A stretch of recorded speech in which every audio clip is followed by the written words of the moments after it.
दो तीन साल की लर्निंग्स क्या रही आपकी? कोटा की। यहाँ पे आके चेंज हो गया। और 4 साल जो आपने वहाँ गुजारे आईआईटी बॉम्बे में, उसमें क्या सीखा आपने? पुराने जो भी तरीके मैंने सीखे थे उनके साथ अडाप्ट किया। कि भाई एफर्ट्स का इमीडिएट आउटपुट नहीं मिल रहा है ना। तब बुरा तो लगता ही था कि मतलब मार्क्स नहीं आ रहे, इतना अच्छे नहीं आ रहे हैं, या जो भी है, लाइक जो मेरे से बेटर परफॉर्मेंस थे। तो पेपर में जैसे मान लीजिए आपने स्टार्ट किया और स्टार्ट अच्छी नहीं हुई, है ना। एक गुड स्टार्ट हेल्प तो करती है, हाँ। जिसमें पहले क्या गलती करता था, मैथ से चालू कर देता था तो वही रोड ब्लॉक बन जाता था। वेलकम प्यारे बच्चों। तो आज के इस पॉडकास्ट में हमारे मेहमान हैं हमारे पुराने स्टूडेंट मयंक मोटवानी, जिन्होंने जेई एडवांस 2022 में ऐसी परफॉर्मेंस दी थी जिससे हमारा सीना गर्व से चौड़ा हो गया था। जेई एडवांस में उन्होंने 5th रैंक हासिल की थी और ख़ास बात यह है कि उनकी प्रिपरेशन का एक सब्सटेंशियल पीरियड 2022 में कह रहा हूँ, सब्सटेंशियल पीरियड कोविड की भेंट चढ़ गया था। फिर भी उन्होंने अपनी सरलता, सौम्यता, मेहनत, लगन से ये मुकाम हासिल किया। तो आज हम उनके साथ बात करके ये जानेंगे कि उस पीरियड में उन्होंने ऐसा क्या किया जिससे उनका फोकस रहा, और अगर उनका टाइम वेस्ट हुआ इस दौरान तो कैसे उन्होंने रिकवर किया। प्लस अब वो पास आउट हो रहे हैं तो ये भी हम जानेंगे कि वो कहाँ जा रहे हैं। 4 साल उन्होंने आईटी में क्या सीखा, उसके पहले जो प्रिपरेशन की उसमें क्या उन्होंने लर्निंग रही। तो ये सारी बातें इनके साथ हम करेंगे और आप डेफिनेटली इससे बहुत ज़्यादा लाभान्वित होंगे। तो वेलकम मयंक, स्वागत है तुम्हारा इस पॉडकास्ट में। Hello sir. तो ये बताओ यार, जो है अब तो इस साल तो तुम पास आउट हो गए हो, है ना। हाँ सर। तो पास आउट होने के बाद फिर कहाँ जा रहे हो आप? सर अभी मैं आगे हायर स्टडीज के लिए जा रहा हूँ, पीएचडी करने यूनिवर्सिटी ऑफ वॉशिंगटन सियाटल में। तो अमेरिका जा रहे हो मतलब, है। हाँ सर। तो चलिए बढ़िया है। तो हम तो ये जानना चाहेंगे कि भाई अब 4 साल हो गए, 22 में सेलेक्ट हुए थे ना तुम, है ना। तो 22 से लेके 26, ये 4 साल, उसके पहले मेरे ख्याल से 2-3 साल तुम कोटा में रहे, है ना। हाँ। पहले इधर आएंगे, पहले बताओ आप दो तीन साल की लर्निंग्स क्या रही आपकी? कोटा की। हम्म। तो कोटा ने काफ़ी कुछ सिखाया है और एडवांटेज दिया है।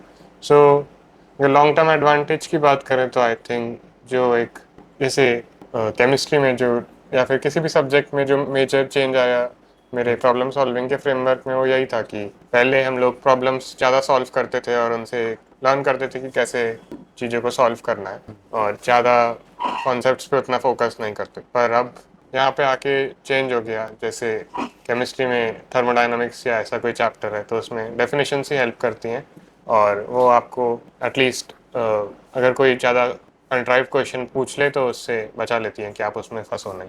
और ये मतलब one of the long term advantages था। शॉर्ट टर्म में आई थिंक एडवांटेज ये था कि हाँ, जो कंपटीशन है वो तो है ही, और हाँ, जो डायरेक्शन मिलता है कि क्या करना है ज़रूरी है क्या नहीं करना है, एक रैंडमली आप अप्रोच नहीं कर रहे हो एक एग्ज़ाम को, वो आई थिंक काफ़ी हेल्प। और 4 साल जो आपने वहाँ गुजारे आईआईटी बॉम्बे में, उसमें क्या सीखा आपने?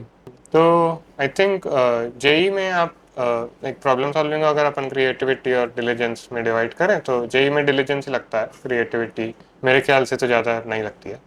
तो भाई मैंने अपना फोकस कॉलेज में क्रिएटिविटी वाला साइड बढ़ाने में ही किया, तो जो मेरे स्टूडेंट्स थे वो सब मेरे से बहुत ज़्यादा लाइक बहुत ज़्यादा डेप्थ पे सोच सकते हैं, तो मैंने उनके तरीके वो कैसे करते हैं ये सब जो पीयर ग्रुप से समझने की कोशिश की और अपने में इनकलकेट करने की कोशिश की, उनको अडाप्ट किया। जो भी मेरा पुराना तरीका था, पुराने जो भी तरीके मैंने सीखे थे उनके साथ अडाप्ट किया उस हाई डेप्थ फ्रेमवर्क को। इसके अलावा आई थिंक जो इसी से रिलेटेड ही है कि मेरा जो इंटरेस्ट पहले से ही मैथ्स में भी था, बट मैथ्स जो हम यहाँ पे करते थे कोटा में वो थोड़ी एक वेरी स्प्रेड अक्रॉस और नॉट मच डेप्थ होती हाँ, थी। बस बिल्कुल। तो मैंने वही अपने इम्प्रूव किया वहाँ पे जाके, जैसे बेसिक एनालिसिस में ही मैंने फोकस किया, और कैसे एकेडमिक टर्म्स में मैंने जैसे एनालिसिस बहुत सीखा है। अच्छा, तो एकेडमिकली वहाँ आप ग्रो किए, और नॉन एकेडमिक्स में आपने वहाँ पर क्या अपना इंटरेस्ट परस्यू किए? मैंने इसे ज़्यादा मतलब फर्स्ट सेकेंड ईयर में थोड़े बहुत किए थे, बट ऐसे कंसिस्टेंटली तो उतना नहीं किया, बट मैं ड्राइंग वगैरह करता चलिए बढ़िया है, बढ़िया है। आपके तो बड़े भाई कहाँ हैं आपके आजकल? हूँ। बड़े भाई अभी यूएस में जॉब कर रहा है। अच्छा, जॉब कर रहे, वही वहाँ पढ़ने गए थे? हाँ, वो पहले आईटीबीएचयू से वो थे डुअल डिग्री इलेक्ट्रिकल और पावर इलेक्ट्रॉनिक्स में। फिर पीएचडी उनकी थी वर्जीनिया टेक से पावर इलेक्ट्रॉनिक्स में, फिर वो वहीं से ही जी में शिफ्ट हो गए थे। अच्छा, जी में अभी वो है, कहाँ पर है वो?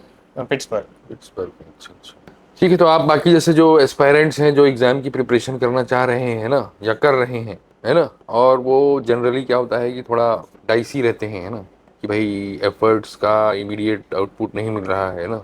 और मोस्टली बच्चों के साथ ये होता है कि इमीडिएट आउटपुट नहीं मिलता है ना। तो और टीनेजर्स रहते हैं, पेशेंस लूज करने की काफ़ी प्रोबेबिलिटी रहती है ना। तो एज अ टीनेजर जब आप प्रिपरेशन कर रहे थे, है ना, probably you are better placed, but still there would have been moments जहां आपको ऐसा लगा हो कि यार, है ना, you have wasted a lot of time and will it be possible to make it up, है ना। ऐसे मोमेंट्स आपके पास आए थे? हाँ सर, मतलब आई थिंक हाँ सर, मतलब ये तो होता रहता था। लाइक पहले जब मैं टेस्ट देता था, जब 10th में मैं आया था, तब हाँ सर, तब बुरा तो लगता ही था कि मतलब मार्क्स नहीं आ रहा, इतना अच्छे नहीं आ रहे, या जो भी है, लाइक जो मेरे से बेटर परफॉर्मर्स थे उस जो भी आपका डे है उससे पहले। हाँ। तो मतलब आपको कंसिस्टेंटली एफर्ट करते रहना चाहिए, मतलब क्योंकि ये अगर आप लो फील करते हो तो मेरे ख्याल से आपका थोड़ा सा टाइम वेस्ट होता है। ये तो लो फील तो कर रहे हैं, अब इससे ओवरकम कैसे करें? ओवरकम कैसे करें? सो मतलब हम लोग तो ऐसा करते थे कि जिस दिन पेपर होता था उस दिन पढ़ाई नहीं करते थे, मतलब उसके बाद, हाँ। और पेपर के एक दिन पहले भी नहीं करते थे। और अच्छा। तो नहीं, तो जैसे मूवी देखने चले गए या फिर हाँ। मैकडोनल्ड्स वगैरह चले जैसे देख गए। रहे हाँ हैं ये क्या कह रहे हैं कि भाई पेपर एक दिन पहले पढ़ाई नहीं करते थे, है ना। तो ठीक है, लास्ट डे में वैसे भी कोई बहुत सब्सटेंशियल गेन नहीं होता, ठीक है, मतलब सबका अपना अपना तो इंडिविजुअल कॉल है, उसको कोई ऐसा रूल नहीं बना सकते, बट ठीक है, it is a very good way to relax भी आप लास्ट डे भी लास्ट डे पढ़ाई नहीं कर रहे हैं, है ना। अच्छा। इनफैक्ट जैसे मैं जब एग्जाम दिया था तो मैं बहुत टेंस था, देखिए, है ना, तो मैं भी सैटरडे को पिक्चर देखने गया था, संडे को हमारा एग्जाम था जब, है ना।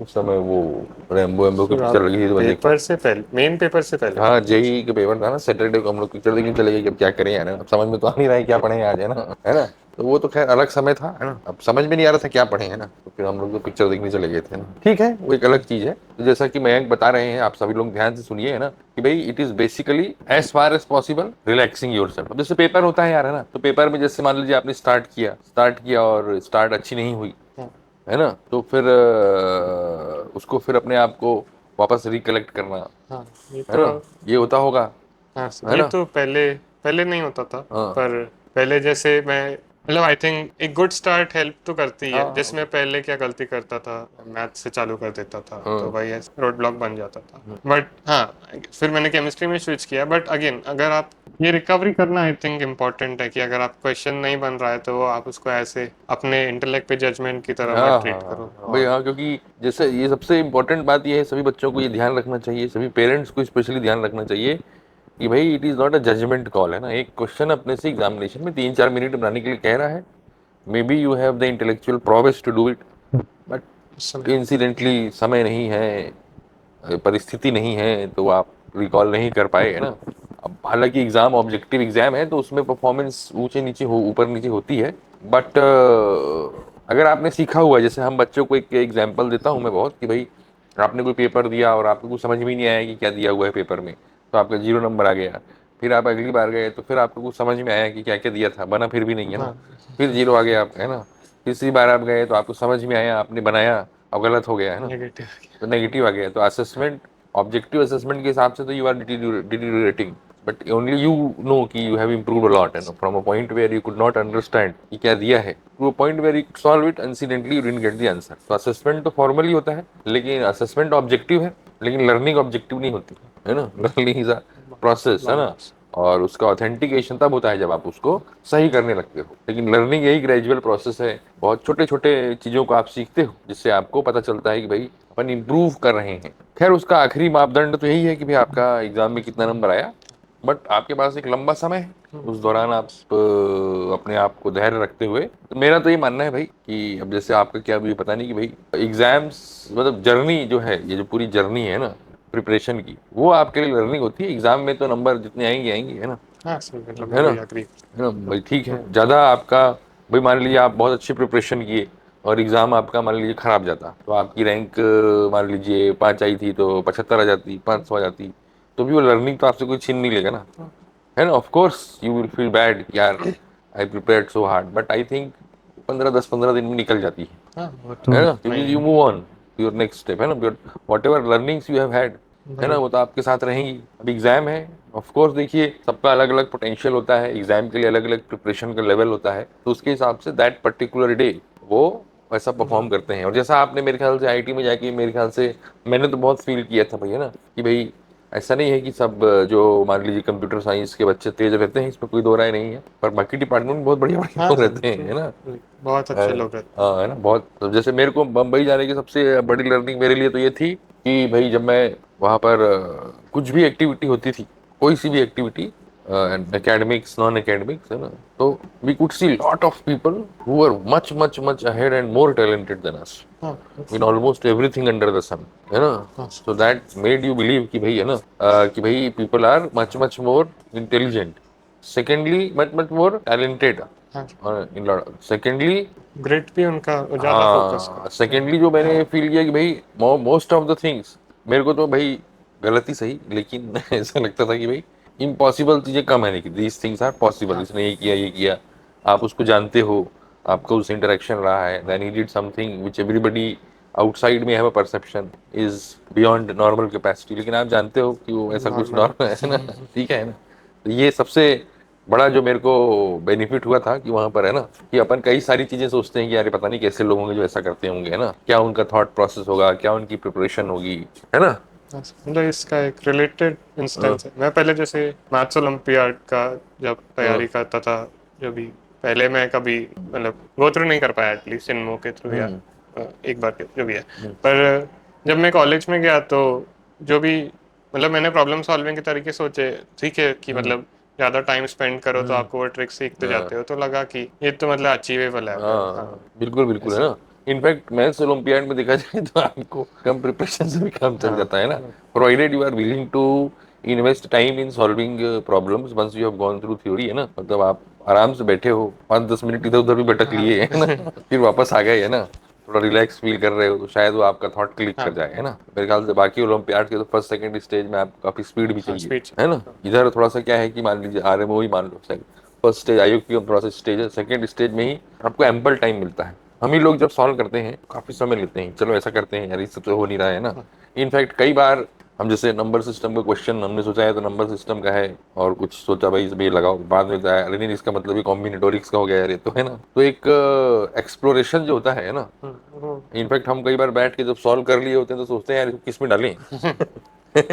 भाई इनिशिएट किए थे तो इसमें जो है ये फॉर्मेट थ्योरम लगा, फिर अल्टीमेटली जब इसको अल्टीमेटली तो काउंटिंग हो गई, है ना। तो ये तो मैथ्स ओलंपियाड में रहेगा बेटा। मैथ्स में ऐसा सच भाई देखो, जैसे हमारे कई सारे प्रोफेसर्स कहते थे, है ना, कि भाई मैथ्स के एग्जाम में टाइम लिमिट जो है थोड़ा सा क्रूअल होती है ना, तो ठीक है, लेकिन वो तो जैसे पैटर्न ऑफ एग्जामिनेशन है उस हिसाब से करना पड़ता है ना। तो इसमें सिर्फ, और अगर अपन देखें तो आपका आगे का क्या प्लान है, पीएच मतलब आर यू प्लानिंग, मतलब ये आपके दिमाग में हो सकता है ना हो, मैं जबरदस्ती डाल रहा हूँ कि to pursue a career in academics itself, और अभी डाइसी है कि देखेंगे बाद में। नहीं, इतना श्योर तो नहीं, आई हम्म, थिंक मतलब मैं टाइम लगा के ही देखना चाहूँगा। हम्म, अभी आई थिंक एकेडमिया के पास खुलेंगे इसके हम्म, बाद, बट मैं इंडस्ट्री में भी देखना चाहूँगा हम्म, क्या इसके। मेरे को थोड़ा प्रैक्टिकल साइड ओरिएंटेशन भी है, केवल थियोरेटिकल मेरा हम्म, उतना फोकस नहीं है, तो इसलिए मैं एक हाइब्रिड मोड में चेक करना चाहूँगा इंडस्ट्री। ठीक है, वो तो जब होगा हाँ समय आएगा। जैसे हमारे बैच में एक दो लोग ही थे जो काफी श्योर थे भाई अपन तो क्या पीएचडी करेंगे और फिर एकेडमिया में ही जाएंगे, है ना। आई थिंक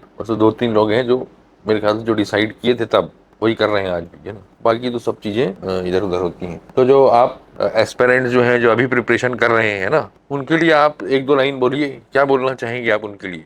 आई थिंक अगर आप लाइक एटलीस्ट अगर एग्जाम पॉइंट ऑफ व्यू से सोचे तो आपको अपना जो भी ट्रिक्स या स्ट्रैटेजीज है वो अपने हिसाब से टेलर करनी चाहिए, क्यों आपको मतलब कॉपी करने पे उतना फोकस नहीं करना चाहिए। कि आपको पता है कि आपके वीक पॉइंट्स स्ट्रॉन्ग पॉइंट्स क्या हैं, और एक आपकी इवन प्रेप की जो स्ट्रैटेजी है वो उस पर डिपेंड करनी चाहिए, और आपको काफ़ी टाइम लगाना चाहिए उस पर पॉन्डर करने के बारे में। ऐसा नहीं कि आप क्वेश्चंस ब्रेनलेसली सॉल्व करते जा रहे हैं, आपको थोड़ा आई थिंक एनालिसिस थोड़ा ज़्यादा करना चाहिए। मतलब जो भी पढ़ रहे हैं उसको एनालाइज कीजिए, स्पेशली टेस्ट के बाद एनालाइज कीजिए। और अब आपसे मैं पूछूंगा भी, देखो एक इंसिडेंट आपको कोटा का जो आप अभी तक याद करते हो, कोई पर्टिकुलर इंसिडेंट, और एक इंसिडेंट आईआईटी बॉम्बे का जो आप you will carry with you. Kota का सर आई थिंक 10th में ही होगा, क्योंकि 11th में तो कोविड ढूंढना पड़ेगा। तो आई थिंक मतलब मोस्टली तो मेरे को ये जो नॉन एकेडमिक बैंटर है वगैरह याद है। अच्छा अच्छा। हाँ तो हाँ हाँ हाँ भाई, ये तो क्या होता है देखिए कि ज़्यादातर चीज़ें जो लोगों को याद आती हैं वो क्लास से रिलेटेड नहीं याद आती। ये तो सभी के साथ है, आप भी अपने स्कूल लाइफ, अपनी कॉलेज लाइफ, अदरवाइज भी जब रिकॉल करते हैं, हम लोग भी आज रिकॉल करते हैं, तो क्लास में क्या हुआ था ये बहुत मुश्किल है याद रखना, है ना, स्पेशली पढ़ाने वाला पार्ट है। हाँ, नॉन एकेडमिक मतलब क्लास में कुछ ऐसी घटना हुई हो जो आपको नया, जो मतलब पढ़ाने से रिलेटेड ना हो, शायद वो याद रहे। और हाँ, वही काम इंस्टीट्यूट में भी रहता है ना। तो और उधर मुंबई का, मुंबई का रादर, हाँ। तो मुंबई में तो आई थिंक जो मेरा वेल डिजर्व ग्रेड है वो अलजेब्रा 1 में आया था, तो हाँ, आई थिंक वो बहुत अच्छा अच्छा अच्छा एक्सपीरियंस। अच्छा, ठीक है ठीक है, वो एग्जाम के हाँ रिजल्ट देख के आप खुश हो गए हाँ होगे, है ना। हाँ देखिए मैं आपको एक बहुत बहुत बढ़िया बात बताता हूँ। जैसे हमारे समय एक सीनियर थे, है ना, आप इस बात को अप्रिशिएट करोगे क्योंकि आप वहाँ रहे हो, है ना। तो हमारे क्या है, कई सीनियर्स जैसे हर सेमेस्टर में किसी न किसी का 10 सीपीआई तो आ ही जाता है, एसपीआई तो आ ही जाता है ना। हाँ एसपीआई का मतलब सेमेस्टर परफॉर्मेंस इंडेक्स, है ना, अभी भी यही बोलते हैं। हाँ, अभी भी। हाँ, तो 10 आ जाता है। हमारे एक सीनियर थे, है ना, उनको पूरा इंस्टीट्यूट जानता था क्योंकि उनका एक सेमेस्टर में एसपीआई आया था 4.00, है अच्छा, ना। और आप इस सब भी। है ना, ये एकदम मुझे नहीं लगता अनपैरेलल अचीवमेंट होगा ये, है ना।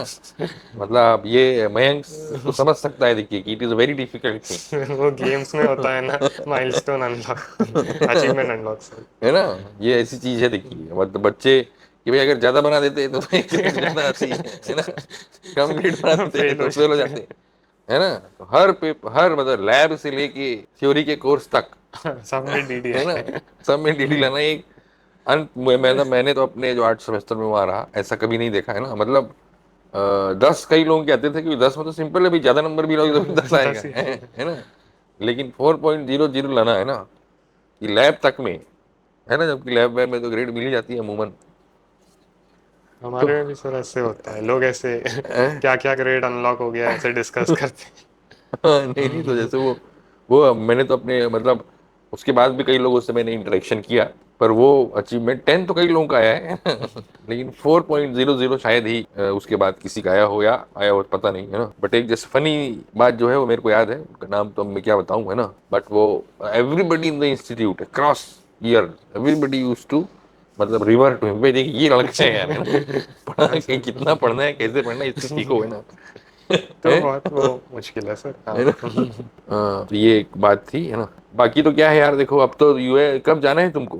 अभी सितंबर में तो ये जाना वीजा वीजा हो गया तुम्हारा, है। है। हाँ, हो गया। अच्छा चलो ठीक, बढ़िया है। तो मेरे ख्याल से पीएचडी प्रोग्राम तो फिर लंबा 4-5 साल, 5 इयर्स है का ना, है, 5 इयर्स का रहता है। हाँ बढ़िया है भाई। तो तुम्हारा इंटरेस्ट मतलब फील्ड ऑफ इंटरेस्ट क्या है। हाँ। सर मतलब मैथ्स और सीएस का इंटरसेक्शन है, थ्योरेटिकल कंप्यूटर साइंस, उसमें भी मेरा फोकस लोअर बाउंड्स पे है कि क्या लिमिटेशंस हैं एल्गोरिदम्स की। अच्छा। तो वही सब उसमें फिर काफ़ी सारे टैंजेंट्स होते हैं, और हम्म प्रूफ चेकिंग एक मेजर टैंजेंट है, तो सर हम्म। उस पे ही है। अभी एक एल्गोरिदम की बढ़िया प्रोफेसर है ना जिन्होंने एंथ्रोपिक ज्वाइन किया, जानते हो। यूएस के एक बहुत नामी प्रोफेसर थे, क्या जेल्सन क्या नाम था उनका, है। एंथ्रोपिक ज्वाइन किया। एंथ्रोपिक ज्वाइन किया उन्होंने, हाँ, एकेडमिया से अभी कुछ दिन पहले ही। है एक से उनके बाल है घुंघरा अच्छा, जेल्सन शायद, पता नहीं कहाँ। जेलानी नेल्सन। हाँ हाँ हाँ, अच्छा, वो जेलानी तो नेल्सन, वो है ना। हार्वर्ड, हाँ हार्वर्ड हाँ, से जेलानी सर। नेल्सन, उसने उन्होंने एंथ्रोपिक ज्वाइन किया ना अभी कुछ दिन पहले, हाँ है ना। हाँ, हाँ जेलानी, ही हाँ। इज अ वेरी नोन नहीं सॉरी, नेम, है। बर्कली नॉट हार्वर्ड, अच्छा हाँ बर्कली, बर्कली हाँ से। हाँ, है ना। हाँ हाँ सर, वो तो एल्गोरिथम्स में ही है, है काफ़ी ना, फेमस हाँ है। हाँ हाँ, तो ही ऐसा मैंने कहीं पढ़ा अभी हाँ कुछ दिन पहले ही, हाँ सर, ये है। तो, हाँ सर वो तो बहुत फेमस पर्सन। हाँ, ही जॉइंड एंथ्रोपिक, है ना, बीवी एकेडमी, मतलब अभी अब कब हुआ ये पता नहीं, हो सकता है हम अभी पढ़ रहे हो, महीने 2 महीने पुरानी बात हो, ये भी हो सकता है। हाँ, जेलानी नेल्सन, ठीक है। उनका यूट्यूब में बहुत अच्छा कोर्स है ना, हाँ, वो 24 लेक्चर का। हाँ बस उनके जो, हाँ, वो इंट्रोडक्टरी वाला सीएस में। इंटरएक्टिव वाला नहीं है तो कठिन वाला है ना। अच्छा सर। उसको 1-2 लेक्चर देख के फिर छोड़ दिया मैं ना। है ना, ठीक, हाँ जेलानी नेल्सन, सही सही सही। चलो बढ़िया है ना। तो भाई अब ज्यादा इसको अपन एक्सटेंड नहीं करते हैं ना। मयंक यहाँ कोटा आए हुए थे तो हमने सोचा आप लोगों के लिए भी कुछ हम ऐसी इनसे बातें निकाल पाए। होपफुली आपको कुछ ऐसी बातें पता चली होंगी इनके बारे में, या एज ए स्टूडेंट प्रिपरेशन कैसे करनी चाहिए, कैसे अपने को देखना चाहिए कि किस प्रकार की चीजें अपन मैनेज कर सकते हैं। अपनी इंडिविजुअल स्ट्रेटजी बनाइए, जेनरिक स्ट्रेटजीज नहीं होती हैं। इसलिए जब बच्चे कहते हैं रिवाइज कैसे करना चाहिए, तो हम अभी हमेशा ही कहते हैं कि आप अकेले आओ तो बता दें, जनरल क्या बता दें, हाँ। तो ये सब छोटी छोटी बातें हैं जो इन्होंने बहुत छोटी छोटी बातों पर ध्यान दिए हुए अपनी इंडिविजुअल स्ट्रेटजी बनाई है। कोई ग्लोबल स्ट्रेटजी नहीं होती, ग्लोबल स्ट्रेटजी तो पढ़ाई करो, है ना। वो तो एक जेनरिक स्टेटमेंट हो गया, है ना। आपकी क्या स्ट्रेंथ है, आपकी क्या वीकनेस है, ये आपको एनालाइज खुद ही करनी पड़ती है, कोई आपके बिहाफ में नहीं कर सकता। दूसरा ये है कि जब अपनी प्रिपरेशन के दौरान बहुत सारी हार्डशिप्स आती हैं, बहुत सारी समस्याएं आती हैं, तो you have to take it on, ज़्यादा उसके बारे में विचार ना करें। मतलब ज्यादा उसको कैरी ऑन न करें, हमेशा ये सोचें कि this is the problem, how to solve it, this is the problem, this is the problem, this is the problem बोलने से तो उसका सोल्यूशन होता नहीं है ना। और फिर ठीक है, कुछ ऐसी प्रॉब्लम्स होती हैं जो शायद आप उस स्टेज पे उस समय सॉल्व ना कर पाओ। और एक बहुत जरूरी बात जो उन्होंने कही कि एग्जाम में एक दिन परफॉर्मेंस है, that is not your complete learning. What ever you have learn will be with you always, है ना। ऐसा नहीं है, हो सकता है एग्जाम में आप एज एक्सपेक्टेड परफॉर्म ना कर पाओ, मतलब है ना, but you have learn, you have reached a certain stage in academics, या जो भी आपने लिमिटेड अंडरस्टैंडिंग, एक छोटे से एग्जाम की अंडरस्टैंडिंग है वो आपने सीखी, तो लर्निंग फेज है। जैसा इन्होंने एक बहुत इंपॉर्टेंट बात बताई कि भाई random problem solving will not help you, है ना। एनालाइज कीजिए, और ज्यादातर क्या है कि क्या कर रहे हैं इससे अच्छा क्यों कर रहे हैं भी थोड़ा कभी कभी सोचिए, हाँ है ना। Because when you come across a new situation, है ना, यू क्यों करना है, क्या क्या करना है तो पता ही होना चाहिए, है ना, उसके बिना तो काम होगा नहीं अंततः। पर मोटिवेट करने के लिए क्यों करना है ये पता होना चाहिए, है ना। So I hope you would have learned from our conversation. Thanks a lot.